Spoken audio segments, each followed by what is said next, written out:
What's up, everybody? I hope this is not the last episode of Roll Dice or Leave.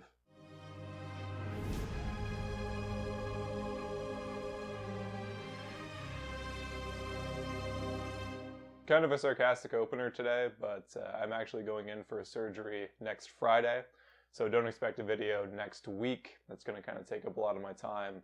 And I'm also, before that happens, going to be building a bunch of terrain and attending basically like a Warhammer boot camp.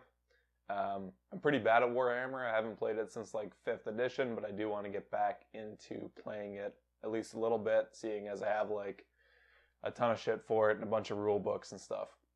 And the 8th edition doesn't look like the best thing ever. I'm not liking the fact that there's no templates and shit anymore, but it looks much better than like 6th and 7th edition. So I'm excited to play that again. We're going to be talking about basic Dungeons & Dragons. We've got a copy of Old School Essentials again.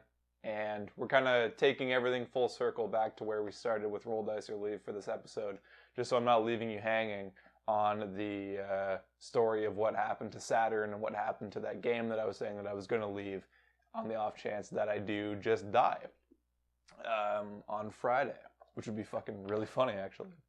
So, when we last spoke about the game that should have been canceled, let's say, I had just had to change characters to a cleric. So I started out as a thief whose name was Victor Avanti. He died, so I had to roll up another character. And this cleric was fucking jacked. So with 3d6 down the line, I ended up with 16 strength, 10 intelligence, 8 wisdom, 10 dexterity, 18 constitution, and 3 charisma. If you know anything about clerics or the leveling system in older versions of D&D, wisdom is the prime attribute of a cleric. And I had 8 in it, so I was receiving minus 10% experience. The session was not going particularly well on the, I guess it would be the third game of this campaign. We ended up walking down a set of stairs after the whole ordeal with the blue plate that was shooting the lightning bolts not working, and being told we got no experience. That all happened, and then we ended up going down a staircase that was trapped in some way that we were rolling stones down. Somewhere around there, I ended up picking up like cleric spell scrolls. Generally speaking, spell scrolls are a way that you can cast without needing to have the spell either readied or having the spell known. So you will sometimes suffer penalties, but you can cast them. The Dungeon Master, I think, was saying that even though like a level 2 cleric would be required to cast spells, I could cast these cleric spells and sacrifice the scrolls before that level. I think that was the idea. I am not sure if that is explicitly in the rules as written or if that is sort of a thing of interpretation. Spell scrolls are kind of an interpretation thing for every Dungeon Master. I don't really like to criticize that because I've done not necessarily scrolls but similar things before. So I'm not going to bore you pawing through the book, but that might not be necessarily how the rules work. It's just something that's very common. So Saturn, this cleric, has 3 scrolls. And we go down the set of stairs, and at the bottom there is a stone golem that is in the shape of a snake. So we start hammering away at this guy. It's not really working. The rest of the party has rolled pretty poorly for hit points, whereas my hit points are just ridiculous. Like I think I had like 8 or 10 hit points when we started. Because I rolled like maximum on a d6, and then I also had like plus 2 constitution. I had 18 constitution. It was fucking ludicrous. So or I had like plus 3 constitution actually. Yeah, because so we rolled a 5 and then got plus 3. So I had a lot of HP. So we're fighting the snake, and if you remember in the last episode, it suddenly comes to me that I stole a pickaxe from the floor above that we could in theory use against this stone golem. So I asked the dungeon master, like, what is the roll to hit with this pickaxe. Because a lot of games stat pickaxes as weapons. I don't believe that Basic or Expert D&D have them. Don't quote me on that. But they're very common things to find in like equipment books and things like Pathfinder and newer RPGs. And I believe that even in stuff like Basic Fantasy, which is based on Basic Dungeons and Dragons, or at least inspired by it, you will have a pickaxe that's like D4 or D6 sometimes, depending on like creature size and things. And I just start wailing on this thing before he really tells me like what damage it is. But he tells me I'm allowed to do it. So I'm like raking a pickaxe through this. Now Saturn has 16 strength. So I'm getting +2 to hit, and +2 to damage. And this is a weapon that's kind of like a club, so I'd be totally proficient with it, is what he was saying. So I'm doing like 6 damage a hit. I was rolling really fucking well. Like, this has to be one of the better battles of my life. Like, I'm getting beat to shit. I think I got knocked down to 4 HP almost instantly, and I just kept running up to the thing and just fucking beating on it with this pickaxe. And when I get knocked down to about 2 hit points, I start to use these scrolls. I back up to like the staircase while everyone else is kind of like screening me, let's say, and I walk up a couple steps, and I Saturn go through his bag, and he pulls out these 3 scrolls that he cannot read because he's not a level 2 cleric yet. So the DM's like, okay, which scroll are you using? Roll a d6, subtract 3, right? Or d6 divided by half, d3. Okay, I use scroll 1. So scroll 1 was a communicate with snakes scroll. So then I could hear this snake golem, I think. That's what the DM wanted me to do. And it was like a computerized voice, like executing like lines of code, I guess. Because I guess the DM thought, this is actually really cool, that stone golem would kind of be given like a machine spirit, almost like Warhammer. Or like the spell would be like a program that's operating in it, because it doesn't really have its own sentience. And then the next scroll that I ended up using, I was hoping one of them would be healing, right? Because they're cleric scrolls. But next scroll that I use is a handle snakes, or like control snakes spell. So I now have control of the thing. And you cannot make, if you've charmed something, I think it was like a charm snake charmer scroll. If you've charmed something, you cannot make it like commit suicide or do anything immediately hostile to it. So I couldn't have it like walk into a lake of lava or anything. But you can have it stand still as you kill it. Or at least that was the DM's understanding of everything. So I communicate with it and I tell it like, yeah, you're going to be repurposed. And then we just beat on this thing. And I think no one else really did any damage except for me. Like, I killed this whole fucking snake. I made it out with like 1 HP. Or maybe 2. I had very, very little as we got out. And we just annihilate this thing. And as it breaks, it has this like orange fluid or something in it that I'm imagining is like enlarging potion or something like that. I'm not really saying it. It was like a really big golem. And I ask everyone like, look, I need to use the other potion. Let's see what happens. I was hoping it would be healing again, but I thought it was going to be snake related maybe. And I used the potion, or not the potion, sorry, the scroll. And it summons a bunch of like little snakes. So clearly these scrolls were for like snake charming or something. Like fucking, so now I'm suddenly surrounded by like cobras and fucking pythons and shit. And they all start like shimmying across the floor, wiggling across the floor towards this like orange fluid that's coming out of this bigger snake. And we're not having it, so we just club them all. And everyone's beat to shit. I'm almost dead. Saturn's almost fucking dead. He's on the ground fucking begging to be fucking healed or something, but no one has really any good healing. And now I have no snake charming, or no more healing because it was a fucking snake charming scroll. Great. No one has any potions, and this was sort of an issue later.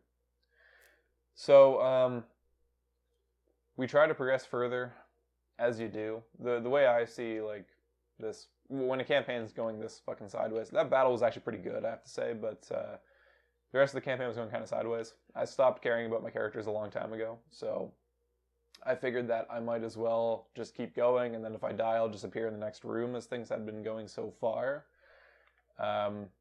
We get to like this open, empty chamber, kind of like the Resident Evil 4 fucking like bug layer thing, where there's like a path going this way against like the cave wall and that way, and there's like a big abyss in the middle. We can't really see where the paths are going, because we're all humans. And eventually everyone decides to pull back. I argue that there's nowhere to pull back to. We all start pulling back. And I tell the DM, as this all happened, like, this weighs really heavily on me because I'm now a fallen cleric. And he seems surprised by this. And I'm like, yeah, I totally am. Because a cleric in, I think it might still be a rule, but in basic for sure, and this is something that I always do when I'm playing cleric, you're not allowed to use edged weapons as a cleric. The cleric doesn't use weapons that can draw blood, like with a sharp edge, a point. They can't shoot arrows, they can't use a spear, they can't use a knife, and by default they wouldn't be able to use a pickaxe either. That's a weapon with an edge, like a spike that I was driving into something. And he seems kind of like shocked by that. But at that point I was telling him, like, look, like I'm going to have to start taking levels in either, like, you can keep taking levels in cleric and just not get spell casting. So you keep rolling like d6 hit points, which is actually pretty good, and progressing like that. Or in expanded versions of basic, there are rules for multi-classing that would allow me to start taking levels in fighter instead of cleric, and just switch like that and become kind of like a proto-fallen paladin, or it's called like Oathbreaker paladin, pretty much. That's what I sort of was at that point, which was kind of cool. I thought that was kind of neat. Like, I showed up with no armor but a lot of HP. I showed up with like a cleric who just went fucking clubbing on this gigantic golem and killed it himself. Like, he is the Dragon Slayer at this point, the closest thing we have. So the DM's kind of shocked by that, but it's fine. It's what the rules are, so we gotta kind of go with it.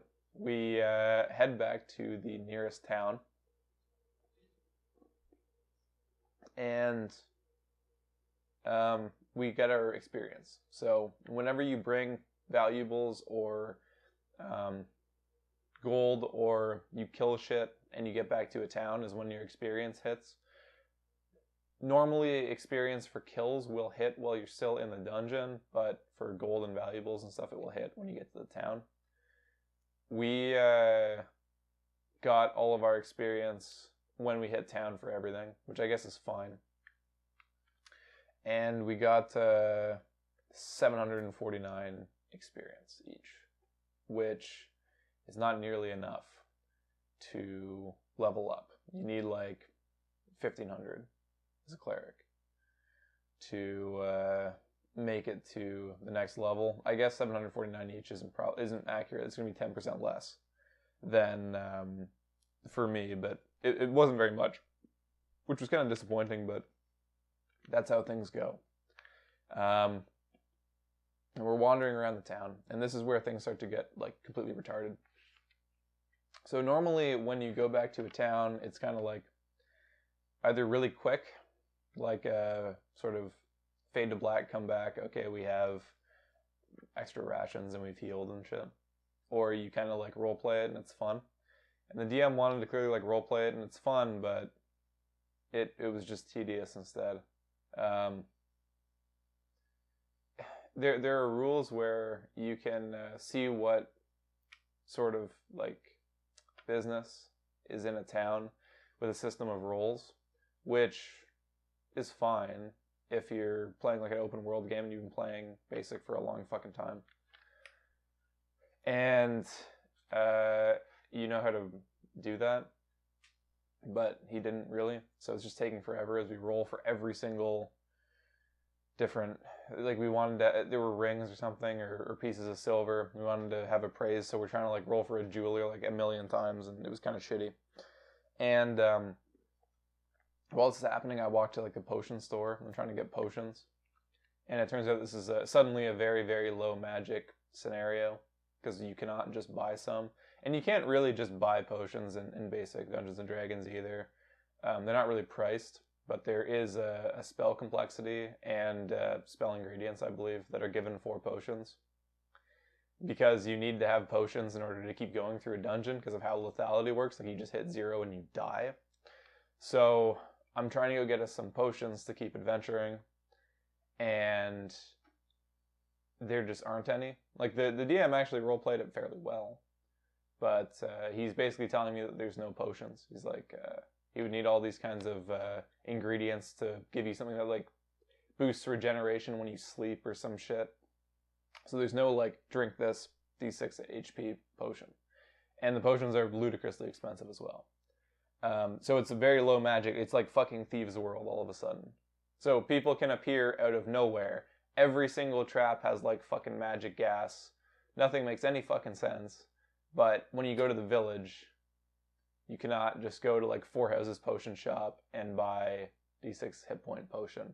Which I suppose I shouldn't be really complaining about. Like, I don't really play a very high magic setting either whenever I play, like, pretty much any fucking game, now that I think about it. But if you're running a dungeon that's this fucking lethal and everything already doesn't make sense, you should at least give people some kind of, like... I don't want to use the analogy, but it should be, you know, in the same way that fucking Dark Souls gives you... a bunch of, like, swigs of your fucking Estus flask or whatever it's called. That's sort of how you have to play when a game has gone this fucking sideways. But apparently he didn't want to. I don't really hate that decision. I just wish that was better explained initially. This also goes back to you probably should have stopped or explained things better, or during the first session had people explore the town a little bit more, because that whole if you haven't watched the first episode, you should, because I'm referencing a lot of shit from it, but that experience in the tavern would have been very good to learn about the scenario. So we don't get any potions, and then we start going to different, like, blacksmiths to try and have our other valuables appraised. We'd found some, like, silver snakes, I think I mentioned that. We found some rings. And we're going to get these rings appraised. We can hear, like, 2 sets of hammerings. We ended up rolling, like, 2 fucking blacksmiths. And I go to one. We have 4 people in the party at this point. I go to one with, like, this female bard. The other 2 guys go to the one to the north. And we try to compare prices and see what the best price we can get. They're both very similar. But... I was really hoping that I'd at least have some kind of reason to stay in the game. I'd been trying to find a group that's in person for a while. I'd been looking at other games. Somebody invited me to, like, a 2nd edition AD&D game that sounded really good, but I had to decline it because I was respectfully, like, in this game. I don't want to just fuck off on these people. We're there. I promised that I'm going to play. I'm going to fucking play, goddammit. But I'm trying to talk to this, like, bard as we're walking to the blacksmiths, and I asked them, like, why they were so immediately trusting of this group, and what they were doing, like, out fucking wandering in the woods and shit. Because Saturn is Victor's cousin. He knew that Victor was on, like, hard times financially, and he ended up, like, tracking down to where he died in the cave pretty quickly. He was basically trying to come and help out his cousin before he had to go do anything stupid, but it was too late. So that was kind of the reason why Saturn was there. But this bard, maybe they were like a druid or something. They had no reason to be there. So I'm asking them, but, like, in character, you know, I'm hoping they say something. And the druid's just like, yeah, you know, I've seen some weird stuff in nature. And I'm like, okay, but why does that help with this? And they were a very fucking awkward person. And they, you know, no webcams as usual from everyone, no anything. So they're giving me nothing to work from. And eventually they, like, squeak out, like, why are you here? And I'm like, well, I have no particular love for these people, but I want to help my cousin and his family, so I need to loot this thing now. I'm already here. I've already been beaten fucking 6 ways from fucking Sunday. I might as well, like, finish what I've started. And so we talk for a bit. We get the rings appraised, or we sell them. Eventually, the time for the game ends because people had other games scheduled immediately behind this game of Basic. So we were time limited to like 2 or 3 hours or some shit. Thank God. And yeah, it sort of was just over at that point. We ended up all leaving. I was thinking about telling the DM I was going to leave.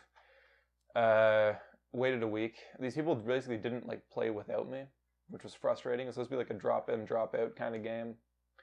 But they only ever seemed to run when I was there, so we never had like a point where we could like jump forward and have like a different player, and then I could like reappear as someone different if I died. And no, you don't have that kind of like progressive narrative thing. We were basically playing like this was the group. No one else wanted to fucking play because the game sucked. So I had to wait a week. I actually went somewhere for work, came back, and at that point, I just told the Dungeon Master, like, look, I'm no longer interested in playing. This is sort of on like a prime time on a Friday where I could play another game. I can't stay in this game anymore. It's not really necessarily your DMing. This just isn't a good fit for me, I think. And it's much below the level of play that I would like to be at for a game of Basic. Very respectfully worded, but I was trying to tell him that like maybe his game would be pushing away more experienced players, and he was fine with that. And he let me go, and it wasn't really awkward at all. There was no like weird like begging or anything. And yeah, it actually ended up like fairly amicable. He shot me a message just a while ago seeing if I was going to run a game of Stars Without Number, which I think I mentioned the other day, that I wanted to start running games of Stars again, which I've run before. And I think he thought that I was a good player. So I'm glad that everything ended on like fine terms. But that was a really, really, really awkward game. So now I'm stuck with Saturn's character sheet, still about halfway through level 1 in my great book of character sheets here. And I think that is going to be the end of my story there. The end of Saturn's story, at least for the immediate future. He might show up again if I play Old School Essentials. We need to have like level 2 characters, something like that. And that's going to be the end of my story with that campaign. So going forward, just to give an update as to how things are going to be going, I'm going to try to structure my videos a little bit more, or at least know what I'm going to be doing the next week before I sit down to make the video. I'm not just flying off the cuff anymore like I did with the first video. I've got notes and things, but the next videos that I want to make, if you weren't aware, I play with Dungeon Master Johnny, or at least I was playing with Dungeon Master Johnny until the campaign ended. I was playing a character called Maduro. I think that I brought it up in these videos before. He was like an elf wizard. I'll link the videos of myself and the other party members playing in his game. And in the next few videos, I want to talk about playing with Dungeon Master Johnny, playing in a live streamed game, which is very different than playing if you're just doing it for your own enjoyment, and also playing the version of D&D that he plays, which is called The Last Edition, which we played sort of the first edition of The Last Edition. He's making a revised version with a lot of rules corrections. I have a lot of good and bad things to say about that rule system especially. I really like some of it. I really don't like some of it. I don't want to spoil anything in that way. Playing with DMJ was actually great though, and playing in a live stream game was an interesting experience. So those should be the updates for the next little while. Maybe not the next 3 videos in a row, but those 3 videos are coming because I have other things to speak about as well. Until next time, keep playing. Check out Old School Essentials. Check out Stars Without Number especially. Check out fucking Shadowrun 3. And I guess I will see you guys in about 2 weeks.